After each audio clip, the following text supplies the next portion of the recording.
Hi friends, இன்றைக்கி நம்மளோட சேனலில் என்ன வீடியோ பார்க்க போகிறோன்னா, சூப்பரான டேஸ்டான ரொம்ப சிம்பிளாக செய்யக்கூடிய நம்ம தக்காளி சட்னி எப்படி வைக்கலாங்கிறத பார்ப்போம். இது இட்லி, தோசை, சப்பாத்திக்கு கூட நீங்கள் வச்சு சாப்பிட்றதுக்கு ரொம்ப டேஸ்ட்டாக இருக்கும் ஃப்ரெண்ட்ஸ். ஆனால் இது செய்கிறது ரொம்ப ஈஸி. இதை நான் எப்படி வைப்பேன் அப்படிங்கிறத வாங்க வீடியோக்குள்ளே போய் பார்ப்போம். வாங்க வீடியோக்குள்ளே போகலாம். ஓகே ஃப்ரெண்ட்ஸ், நம்ம இப்போ அடுப்பில் பேன் வச்சாச்சு. இப்போ தேவையான அளவு ஆயில் ஊற்றிக்கலாம். அடுப்பு ஆன் பண்ணியாச்சு. தேவையான அளவு எண்ணெய் சேர்த்துக்கோங்க. எண்ணெய் நல்லா சூடானதுக்கப்புறம் நம்ம கட் பண்ணி வச்சுருக்கிற வெங்காயத்தை சேர்த்துக்கலாம். நான் 2 பெரிய வெங்காயத்தை இந்த மாதிரி நீளமாக கட் பண்ணி வச்சுருக்கேன். நீங்கள் சின்ன வெங்காயம் இருந்தால் தாராளமாக சின்ன வெங்காயம் யூஸ் பண்ணிக்கலாம். ஏன்னா சின்ன வெங்காயம் இன்னுமே டேஸ்ட் நல்லாயிருக்கும். நான் சின்ன வெங்காயம் சேர்க்கலை, பெரிய வெங்காயம் சேர்த்துருக்கேன். சின்ன வெங்காயம் என்கிட்ட இல்லை, அதனால் நான் சேர்க்கலை. இல்லைனா கண்டிப்பாக சின்ன வெங்காயம் தான் சேர்த்துருப்பேன். நீங்கள் சின்ன வெங்காயம் இருந்துச்சுன்னா கண்டிப்பாக அதை சேர்த்துக்கோங்க. இந்த வெங்காயம் நல்லா கண்ணாடி பதம் வர வரைக்கும் நல்லா வதக்கிக்கோங்க ஃப்ரெண்ட்ஸ். இந்த சட்னி வைக்கிறது ரொம்ப ஈஸி. இப்போ வெங்காயம் நல்லா அந்தளவுக்கு வதங்கினதுக்கப்புறம் நான் 5 பல்லு பூண்டு எடுத்து வச்சுருக்கேன். இந்த 5 பல்லு பூண்டை இதோட சேர்த்துக்கோங்க. டேஸ்ட்டு சூப்பராக இருக்கும். ஆனால் வைக்கிறது ரொம்ப சிம்பிள். வெங்காயம் நல்லா வதங்கினதுக்கப்புறம் இதுக்கப்புறமா நம்ம பச்சை மிளகாய் சேர்க்கணும். ஃப்ரெண்ட்ஸ், வெங்காயம் இந்தளவுக்கு நல்லா வதங்கிருச்சு. இப்போ நான் 3 பச்சை மிளகாயை இந்த மாதிரி கட் பண்ணி வச்சுருக்கேன். நீங்கள் உங்கள் காரத்துக்கு ஏற்றாப்பில் நீங்கள் பச்சை மிளகா போட்டுக்கோங்க. நான் காரம் கொஞ்சம் அதிகமாக சேர்க்கறதுனால 3 மிளகா போட்டிருக்கேன். குவான்டிட்டியும் கொஞ்சம் அதிகமாக நான் பண்ணுறேன், அதனால் நான் அதிகமாக சேர்த்துருக்கேன். உங்களுக்கு எவ்வளோ தேவையோ அதை நீங்கள் சேர்த்துக்கோங்க.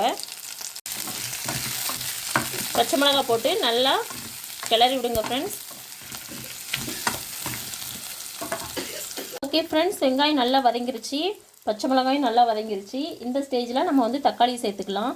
நீங்கள் பச்சை மிளகா டேஸ்ட் பிடிக்கல அப்படின்னா நீங்கள் வரமிளகா கூட நீங்கள் சேர்த்துக்கலாம். காஞ்ச மிளகா இருக்குல்ல, அது கூட சேர்த்துக்கலாம். இப்போ நான் 4 மீடியம் சைஸ் தக்காளி கட் பண்ணி வச்சுருக்கேன். தக்காளி சட்னிக்கு வெங்காயம் கம்மியாக இருக்கணும், தக்காளி அதிகமாக இருக்கணும். அதனால் நான் 4 மீடியம் சைஸ் தக்காளி நல்ல பழுத்த தக்காளியாக கட் பண்ணி வச்சுருக்கேன், அதை சேர்த்துக்கிறேன். நீங்கள் அளவு கம்மியாக செஞ்சீங்கன்னா அதுக்கேற்றப்ப நீங்கள் சேர்த்துக்கோங்க. நல்லா கிண்டி விட்டுட்டே இருங்க ஃப்ரெண்ட்ஸ். தக்காளி, வெங்காயம், பச்சை மிளகா, பூண்டு இது எல்லாமே சேர்ந்து நல்லா வதங்கணும். பாருங்கள் ஃப்ரெண்ட்ஸ், இந்த ஸ்டேஜில் நம்ம தேவையான அளவு உப்பு சேர்த்துக்கலாம். உப்பு சேர்த்து நல்லா கிளறி விடுங்க.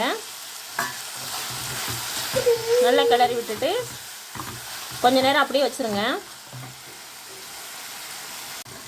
ஓகே ஃப்ரெண்ட்ஸ், இப்போ தக்காளி நல்லா மசிஞ்சு வந்துருச்சு. அவ்வளோதான் ஃப்ரெண்ட்ஸ். இப்போ லாஸ்ட்டாக நம்ம இதனோட கொஞ்சோண்டு கொத்தமல்லி தழை சேர்த்துக்கோங்க.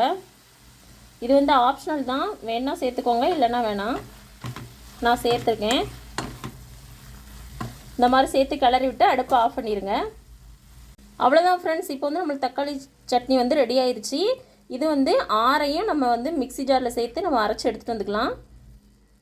ஓகே ஃப்ரெண்ட்ஸ், இப்போ சட்னி மிக்ஸி ஜாரில் சேர்த்தாச்சு. இப்போ இதை அரைச்சி எடுத்துகிட்டு வந்துக்கலாம். ஓகே ஃப்ரெண்ட்ஸ், நம்மளுக்கு சூப்பராக தக்காளி சட்னி ரெடி ஆயிடுச்சு.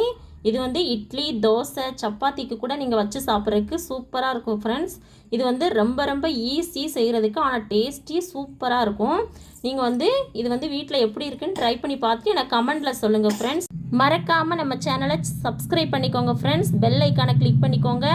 உங்களுக்கு இந்த வீடியோ பிடிச்சிருந்தா லைக் பண்ணுங்கள், ஷேர் பண்ணுங்கள், கமெண்ட் பண்ணுங்கள். ஓகே ஃப்ரெண்ட்ஸ், இன்னொரு வீடியோவில் நம்ம இன்னொரு நாள் பார்க்கலாம். ஓகே ஃப்ரெண்ட்ஸ், பாய்.